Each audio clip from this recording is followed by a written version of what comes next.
1.5 ವರ್ಷದ ಮಗುವನ್ನು ಮಾರಾಟ ಮಾಡಲು ಯತ್ನಿಸಿದವರ ಎನ್ಕೌಂಟರ್. 2 ಅಪಹರಣಕಾರರ ಬಂಧನ. ಮಗು ಸುರಕ್ಷಿತ. ಉತ್ತರ ಪ್ರದೇಶದ ಬರೇಲಿಯಲ್ಲಿ 1.5 ವರ್ಷದ ಮಗುವನ್ನು ಅಪಹರಿಸಿ ದೆಹಲಿಗೆ ಮಾರಾಟ ಮಾಡಲು ಯತ್ನಿಸುತ್ತಿದ್ದ 2 ಕಿರಾತಕರನ್ನು ಪೊಲೀಸರು ಪುಲಾಸಿತಿರಹೆ ಬಳಿ ಭೀಕರ ಎನ್ಕೌಂಟರ್ ನಡೆಸಿ ಬಂಧಿಸಿದ್ದಾರೆ.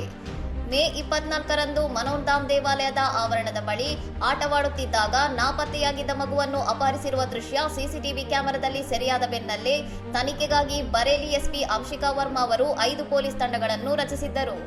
ತಡರಾತ್ರಿ ಬೈಕ್ನಲ್ಲಿ ಮಗುವಿನೊಂದಿಗೆ ಪರಾರಿಯಾಗುತ್ತಿದ್ದ ಶಂಕಿತರನ್ನು ಪೊಲೀಸರು ತಡೆದಾಗ ಅವರು ಪೊಲೀಸರ ಮೇಲೆ ಗುಂಡಿನ ದಾಳಿ ನಡೆಸಿದ್ದು, ಈ ವೇಳೆ ನಡೆದ ಪ್ರತೀಕಾರದ ಗುಂಡಿನ ಚಕಮಕಿಯಲ್ಲಿ 2 ಆರೋಪಿಗಳ ಕಾಲಿಗೆ ಗುಂಡೇಟು ಬಿದ್ದಿದೆ. ಎನ್ಕೌಂಟರ್ ಸನ್ನಿವೇಶದ ಮಧ್ಯೆಯೂ ಇನ್ಸ್ಪೆಕ್ಟರ್ ಅವರು ರಸ್ತೆ ಬದಿಯ ಪೊದೆಗೆ ಬಿದ್ದಿದ್ದ ಮಗುವನ್ನು ಅತ್ಯಂತ ಜಾಗರೂಕತೆಯಿಂದ ರಕ್ಷಿಸಿದ್ದು, ಈ ಕಾರ್ಯಾಚರಣೆಯ ವೇಳೆ ಹೆಡ್ ಕಾನ್ಸ್ಟೇಬಲ್ ಕೌಮಿಶ್ ಕುಮಾರ್ ಅವರು ಕೂಡ ಗುಂಡೇಟಿನಿಂದ ಗಾಯಗೊಂಡಿದ್ದಾರೆ.